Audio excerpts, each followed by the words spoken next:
आज की कहानी है कोई अपना। स्थानांतरण के बाद जब हम नई जगह आए तो पिछली भूली भटकी कई बातें अक्सर याद आती। कुछ दिन तो नए घर में व्यवस्थित होने में ही लग गए और कुछ दिन पड़ोसियों से जान पहचान करने में। धीरे धीरे कई नए चेहरे सामने चले आए जिनमें से हमें एक नया संबंध स्थापित करना था। मेरे पति बैंक में प्रबंधक हैं, जिस वजह से उनका पाला अधिकतर व्यापारियों से ही पड़ता। अभी महीना भर ही हुआ था कि एक शाम हमारे घर में एक युवा दंपति आए और इतने स्नेह से मिले मानो बहुत पुरानी जान पहचान हो। नई जगह पर दिल लग गया ना भाभी जी। हमने तो कई बार सुनील जी से कहा कि आपको लेकर हमारे घर आएं। आप आइए ना कभी, हमारे साथ भी थोड़ा सा समय गुजारिए। युवती की आवाज़ में बेहद मिठास थी जो कि मेरे गले से नीचे नहीं उतर रही थी। इतने प्यार से भाभी भाभी की रट तो कभी मेरे देवर ने भी नहीं लगाई थी। मेरे पति अभी बैंक से आए नहीं थे, सो मुझे ही औपचारिकता निभानी पड़ रही थी। नई जगह थी, सो सतर्कता भी आवश्यक थी। शायद उन्होंने मेरे चेहरे की असमंजसता पढ़ ली थी। युवक बोला, मुझे सुनील जी से कुछ विचार विमर्श करना था। बैंक में तो समय नहीं होता, न उनके पास। इसलिए सोचा घर पर ही क्यों ना मिल लें। इसी बहाने आपके दर्शन भी हो जाएंगे। ओह, उनका आशय समझते ही मेरे चेहरे पर अनायासी एक बनावटी मुस्कान चली आई। शीतल पेय लेने के बाद जब मैं भीतर जाने लगी तो वह युवती भी साथ ही चली आई। मैं आपकी मदद करूं? मेरे चेहरे पर खींच भर उभर आई कि अपना काम हो तो लोग किस सीमा तक झुक जाते हैं। लगभग 4 साल पहले जब नए नए लुधियाना गए थे तब भी ऐसा ही हुआ था। मधु कैसे घुसी चली आई थी हमारी जिंदगी में। दोनों पति पत्नी कितने प्यार से मिले थे। मधु के पति केशव ने कहा था, भाभी जी आप आइए ना हमारे घर, मधु आपसे मिलकर बहुत खुश होगी। जी ज़रूर आएंगे। मैं कितनी खुश हुई थी, कोई अपना सा लगने वाला जो मिला था। परिवार सहित पहले वे लोग हमारे घर आए और उसके बाद हम उनके घर गए। मधु मुझसे जल्दी ही घुल मिल गई थी, जैसे पुरानी दोस्ती हो। ये साहब आपको कैसे जानते हैं? मैंने पति से पूछा। हमारे बैंक की ही एक पार्टी है। अपना व्यवसाय बढ़ाने के लिए बेचारा दौड़ धूप कर रहा है। बड़ी फैक्ट्री खोलने का विचार है। पति ने लापरवाही से टाल दिया था, मानो उन्हें मेरा प्रश्न बेतुका सा लगा हो। एक दिन मधु ऊन लाई और जिद करने लगी कि मैं उसके बेटे का स्वेटर बुन दूँ। काफ़ी मेहनत के बाद मैंने रंग बिरंगा स्वेटर बुना था। उसे देखकर मधु बहुत खुश हुई थी। भाभी बहुत सफाई है आपके हाथ में, अब एक स्वेटर अपने देवर का भी बुन देना। ये कह रहे थे। इतना अच्छा स्वेटर तो उन्होंने आज तक नहीं देखा। मुझे समय नहीं मिलेगा। मैंने टालना चाहा तो वह झट बोल पड़ी, अपना भाई कहेगा तो क्या उसे भी इसी तरह इनकार कर देंगी? मधु के स्वर का अपनापन मुझे भीतर तक पुलकित कर गया था। वह आगे बोली, माना कि हम में खून का रिश्ता नहीं है, फिर भी आपको अपनों से कम तो नहीं जाना। मुझे ऊन से एलर्जी है, तभी तो आपसे कह रही हूँ। आखिर मुझे उसकी बात माननी पड़ी। लेकिन मेरे पति ने मुझे डांट दिया था। यह क्या समाज सेवा का काम शुरू कर दिया है? उसे ऊन से एलर्जी है तो पैसे देकर कहीं से भी बनवा ले। तुम अपनी जान क्यों जला रही हो? वे लोग हमसे कितना प्यार करते हैं और कुछ बना दिया तो क्या हुआ? मेरे पति खींचकर चुप रह गए थे। हमारा आना जाना लगा रहता और हर बार वे लोग ढेर सारा प्यार जताते। धीरे धीरे उनका आना कम होने लगा। 2 महीने की छुट्टियों में हम अपने घर गए थे। जब वापस आए तब भी वे हमसे मिलने नहीं आए। एक दिन मैंने पति से कहा, मधु नहीं आई हमसे मिलने, वे लोग कहीं बाहर गए हुए हैं। पता नहीं, पति ने लापरवाही से उत्तर दिया। क्या केशव भाई साहब आपसे नहीं मिले? कल उसका भाई बैंक में आया था। तो आपने उनका हालचाल नहीं पूछा क्या? नहीं, इतना समय नहीं होता जो हर आने जाने वाले के परिवार का हालचाल पूछता रहूं। कैसी रूखी बातें कर रहे हैं। किसी तरह पति मुझे टालकर अपनी दिनचर्या में व्यस्त हो गए और मैं यही सोचने लगी कि आखिर मधु क्यों नहीं आई। 15-20 दिन बाद बच्चों के स्कूल के में पेरेंट्स मीटिंग थी। मधु का घर रास्ते में ही पड़ता था, अतः सो वापसी पर मैं उसके घर चली गई। ओह आप! मधुर का स्वर ठंडा सा था, मानो उसे मुझसे मिलना अच्छा न लगा हो। जब भीतर आई तो उसकी सखियों से मुलाकात हुई। उसने उनसे मेरा परिचय कराया। इनसे मिलो, ये हैं मेरी रेखा और निशी भाभी और आप हैं शालिनी भाभी। थोड़ी देर बाद 15-20 वर्ष का लड़का मेरे सामने शीतल पे रख गया। सोफे पर 4-5 सूट बिछाए वह अपनी सखियों में ही व्यस्त थी। वे तीनों महंगे सूटों और गहनों के बारे में ही बातचीत करती रहीं। मैं एक तरफ अवांछित सी बैठी, चुपचाप अपनी अवहेलना और उनकी गपशप सुनती व महसूस करती रही। शीतल पेय के घूंट गले में अटक रहे थे। कितने स्नेह से मैं उससे मिलने गई थी, बेगाना सा व्यवहार, आखिर क्यों? अच्छा, मैं चलूं? मैं उठ खड़ी हुई तो वहीं बैठे बैठे उसने हाथ हिला दिया। माफ़ करना शालिनी भाभी, मैं नीचे तक नहीं आ पाऊंगी। कोई बात नहीं, कहती हुई मैं चली आई थी। मैं मधु के व्यवहार पर हैरान रह गई थी कि कहाँ इतना अपनापन और कहाँ इतनी दूरी। दिन भर बेहद उदास रही। रात को पति से बात की तो उन्होंने बताया उन्हें बैंक से 2 करोड़ रुपए का कर्ज मिल गया है। नई फैक्ट्री का काम ज़ोरों से चल रहा है। भाई, मैं तो पहले ही जानता था। उन्हें अपना काम कराना था, इसलिए चापलूसी करते आगे पीछे घूम रहे थे। लेकिन तुम तो उनसे भावनात्मक रिश्ता बांध बैठी। लेकिन अनायास मैं रो पड़ी, क्योंकि छली जो गई थी, किसी ने मेरे स्नेह को छला था। कई लोग अधिकारी के घर तक में घुस जाते हैं, जबकि काम तो अपनी गति से अपने समय पर ही होता है। कुछ लोग सोचते हैं अधिकारी से अच्छे संबंध हों तो काम जल्दी होता है, और केशव उन्हीं लोगों में से एक है। पति ने निष्कर्ष निकाला था। उसके बाद वे लोग हमसे कभी नहीं मिले। मधु का वह दोगला व्यवहार मन में कांटे की तरह चुभता है। कोई ज़्यादा झुककर भाभी जी कहता है तो स्वार्थ की बू आने लगती है। इसी कारण मैंने उस युवती को टाल दिया। फिर शीतल पे उनके सामने रख पंखा तेज कर दिया, क्योंकि गर्मी बहुत ज़्यादा थी। वे दोनों बार बार पसीना पोंछ रहे थे। चंद क्षणों में उस युवक ने पूछा, सुनील जी कितने बजे तक आ जाते हैं? कोई निश्चित समय नहीं है। वैसे अच्छा होगा आप उनसे कार्यालय में ही मिलें। ऐसे ही कि वे घर पर किसी से मिलना पसंद नहीं करते। जी, ऑफिस में उनके पास समय ही कहाँ होता है। इस विषय में मैं आपकी कोई भी मदद नहीं कर सकती। बेहतर होगा आप उनसे वहीं मिलें। ढके छिपे शब्दों में ही सही, मैंने उन्हें फिर वह कहानी दोहराने से रोक दिया जिसकी टीस अक्सर मेरे मन में उठती रहती थी। वे दोनों अपना सा मुंह लेकर चले गए। उनके इस तरह उदास होकर जाने पर मुझे दुख हुआ, परंतु क्या करती। शाम को पति को सब सुनाया तो वह हंस पड़े। ऐसा कहने की क्या ज़रूरत थी? उनकी नई नई शादी हुई है, प्रेम विवाह किया है। दोनों के घर वालों ने कुछ नहीं दिया, सो कर्ज लेकर कोई काम शुरू करना चाहते हैं। घर चला आया तो हमारा क्या ले गया? तुम प्यार से बात कर लेती तो कौन सा नुकसान हो जाता। लेकिन काम हो जाने के बाद तो ये मज़े से अपना पल्ला झटक लेंगे। झटक लें, हमारा क्या ले जाएंगे? देखो शालिनी, हम समाज से कटकर तो नहीं रह सकते। मैं बैंक अधिकारी हूँ, मुझसे तो वही लोग मिलेंगे जिन्हें मुझसे काम होगा। अब क्या हम किसी के साथ हंसे बोले भी नहीं? कोई आता है या बुलाता है तो इसमें कोई खराबी नहीं है। बस एक सीमा रेखा खींचनी चाहिए कि इसके पार नहीं जाना। भावनात्मक नाता बनाने की कोई ज़रूरत नहीं है। यूँ मिलो जैसे हज़ारों जानने वाले मिलते हैं।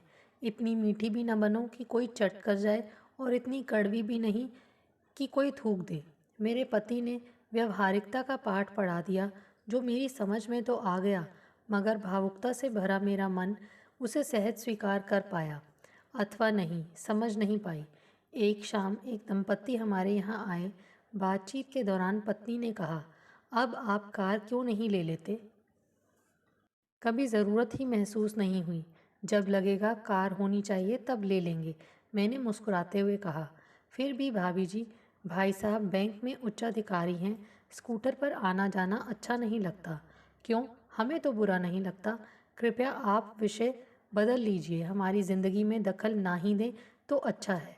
बच्चे बाहर पढ़ रहे हैं, जिस वजह से कमर तोड़ खर्चा बड़ी मुश्किल से हम सह रहे थे। ईमानदार इंसान इन सारे खर्चों के बीच भला कहाँ कार और अन्य सुविधाओं के विषय में सोच सकता है। उस पर तुर्रा यह कि कोई आकर यह जता जाए कि अब हमें स्कूटर शोभा नहीं देता, तो भला कैसे सुहा सकता है। एक बार तो कमाल ही हो गया। हम किसी जन्मदिन की पार्टी में गए। मेज़बान ने मुझे घर की मालकिन से मिलाया।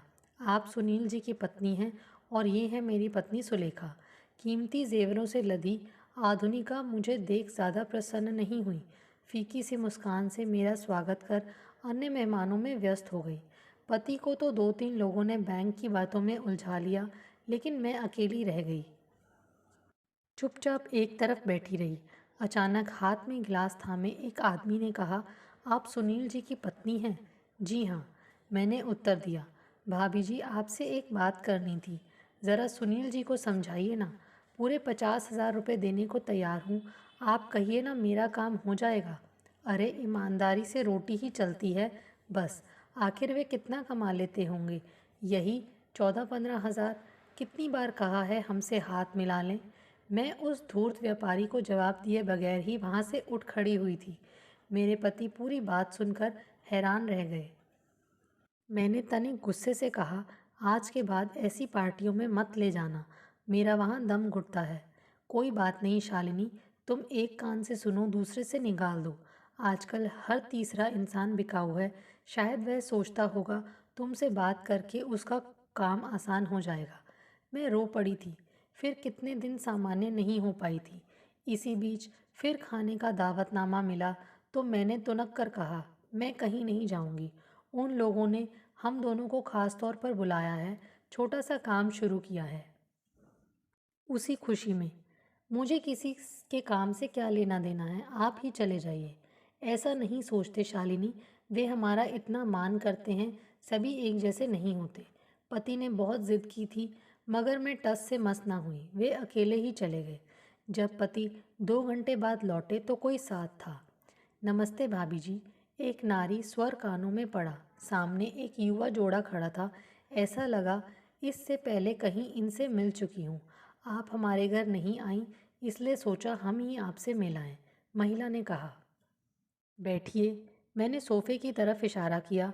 उसके हाथ में रंगदार कागज़ में कुछ लिपटा था, जिसे बढ़कर मेरे हाथ में देने लगी। मुझे लगा बिच्छू है उसमें, जो मुझे डस ही जाएगा। मैंने ज़रा तीखी आवाज़ में कहा, नहीं नहीं, यह सब हमारे यहाँ, यह मेरे बुटीक की पहली पोशाक है। हमारे माँ बाप ने तो हमें धुतकार ही दिया था, लेकिन सुनील भाई साहब की कृपा से हमें कर्ज मिला और छोटा सा काम खोला। हमें आप लोगों का बहुत सहारा है। आप ही अब हमारे माँ बाप हैं। कृपया मेरी यह भेंट स्वीकार करें। कहते कहते वह रो पड़ी। मैं भौचक्की सी रह गई कि पत्थरों के इस शहर में कोई रो भी रहा है।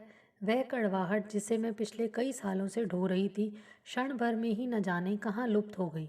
भाभी जी, आप इसे स्वीकार कर लें, वरना इसका दिल टूट जाएगा। इस बार उसके पति ने बात संभाली। मैंने उसके हाथ से पैकेट लेकर खोला। उसमें गुलाबी रंग की कढ़ाई की हुई सफ़ेद साड़ी थी। आप घर नहीं आई, इसलिए हम स्वयं ही देने चले आए। आप इसे पहनेंगी ना? हाँ हाँ, ज़रूर पहनूंगी। मगर इसकी कीमत कितनी है? वह तो हमने लगाई ही नहीं। आप पहन लेंगी तो कीमत अपने आप मिल जाएगी। नहीं नहीं, भला ऐसे कैसे होगा? फिर मेरा स्वर कड़वा होने लगा था। मैं कुछ और भी कहती इससे पहले मेरे पति ने वह साड़ी लेकर मेज़ पर रख दी। हमें यह साड़ी पसंद है, शालिनी इसे अवश्य पहनेगी, और गुलाबी रंग तो इसे बहुत प्रिय है। उनके जाने के बाद मेरा क्रोध पति पर उतरा। आप ही बांध लेना इसे, मुझे नहीं पहनना इसे। अरे बाबा, 200-300 रुपये की साड़ी होगी, किसी बहाने कीमत चुका देंगे। तुम तो बिना वजह अड़ ही जाती हो। इतने प्यार से कोई कुछ दे तो दिल नहीं तोड़ना चाहिए। यह प्यार व्यार सब दिखावा है। आपसे कर्ज लिया है ना उन्होंने, उसी का बदला उतार रहे होंगे। 50,000 रुपये में ना बिकने वाला क्या 200-300 रुपये की साड़ी में बिक जाएगा? पगली, मैंने दुनिया देखी है। प्यार की खुशबू की मुझे पहचान है। मैं निरुत्तर हो गई, परंतु मन में दबा अविश्वास मुझे इस भाव में उबार नहीं पाया कि वास्तव में कोई बिना मतलब भी हमसे मिल सकता है। वह साड़ी अटैची में कहीं नीचे रख दी, ताकि ना वह मुझे दिखाई दे और ना ही मेरा जी जले। समय बीतता रहा और इसी बीच ढेर सारे कड़वे सत्य मेरे स्वभाव पर हावी होते रहे। बेरुखी और सभी को अविश्वास से देखना कभी मेरी प्रकृति में शामिल नहीं था, मगर मेरे आसपास जो घट रहा था उससे एक तल्खी सी हर समय मेरी ज़बान पर रहने लगी। मेरे भीतर और बाहर शीत युद्ध सा चलता रहता। भीतर का संवेदनशील मन बाहर के संवेदनहीन थपेड़ों से सदा ही हार जाता। धीरे धीरे मैं बीमार सी भी रहने लगी। वैसे कोई रोग नहीं था, पर कुछ तो था जो दीमक की तरह चेतना को कचोट और चाट रहा था। एक सुबह जब मेरी आंख अस्पताल में खुली तो हैरान रह गई। घबराए से पति पास बैठे थे। मैं हड़बड़ाकर उठने लगी, मगर शरीर ने साथ ही नहीं दिया। शालिनी, पति ने मेरा हाथ कसकर पकड़ लिया। अब कैसी हो? मुझे ग्लूकोज चढ़ाया जा रहा था। पति की बड़ी दाढ़ी बता रही थी कि उन्होंने 2-3 दिनों से हजामत नहीं बनाई। शालिनी, तुम्हें क्या हो गया था? पति ने हौले से पूछा। मैं खुद हैरान थी कि मुझे क्या हो गया है। बाद में पता चला कि 2 दिन पहले सुबह उठी थी, लेकिन उष्ण रक्तचाप से चकराकर गिर पड़ी थी। बच्चों को तो नहीं बुला लिया? मैंने पति से पूछा। नहीं, उनके इम्तिहान है ना। अच्छा किया। सुनील जी, अब आप घर जाकर नहा धो लीजिए, हम भाभी जी के पास बैठेंगे। आप चिंता मत कीजिए, आप खतरे की कोई बात नहीं। किसी का स्वर कानों में पड़ा तो मेरी आंखें खुली। अरे भाभी जी को होश आ गया। स्वर में एक उल्लास भर आया था। भाई साहब, मैं अभी उर्मी को फ़ोन करके आता हूँ। वह युवक बाहर निकल गया, पर मैं उसे पहचान न सकी। तुमने तो मुझे डरा ही दिया था। ऐसा लग रहा था इतने बड़े संसार में अकेला हो गया हूँ। बच्चों के इम्तिहान चल रहे हैं, उन्हें बुला नहीं सकता था। और इस अजनबी शहर में ऐसा कौन था जिस पर भरोसा करता? पति ने मेरे सिर पर हाथ फेरते हुए कहा। मेरी आंखों के कौर भीग गए थे। ऐसा लगा मेरा अहम किसी कोने से ज़रा सा संतुष्ट हो गया है। सोचती थी पति की ज़िंदगी में मेरी ज़रूरत ही नहीं रही। जब उन्हें रोता देखा तो लगा मेरा अस्तित्व इतना भी महत्वहीन नहीं है। मैं 2 दिन और अस्पताल में रही। इस बीच वह युवक लगातार मेरे पति की सहायता को आता रहा। जब अस्पताल से लौटी तो कल्पना के विपरीत मेरा घर साफ सुथरा था। शरीर में कमजोरी थी, मगर मन स्वस्थ था, जिसका सहारा लेकर मैंने पति से ठिठोली की। मुझे नहीं पता था तुम घर की देखभाल भी कर सकते हो। यह सब उर्मी ने किया है। सचमुच अगर वे लोग सहारा ना देते तो पता नहीं क्या होता। उर्मी कौन? वही पति पत्नी जो तुम्हें एक बार साड़ी उपहार में दे गए थे। क्या? मैं अवाक रह गई। पता नहीं किसने उन्हें बताया कि तुम अस्पताल में हो। दोनों सीधे वहीं पहुंच गए। तुम्हें खून चढ़ाने की नौबत आ गई थी। उर्मी ने ही अपना खून दिया। मैं उसका ऋण जीवन में कभी नहीं चुका सकता।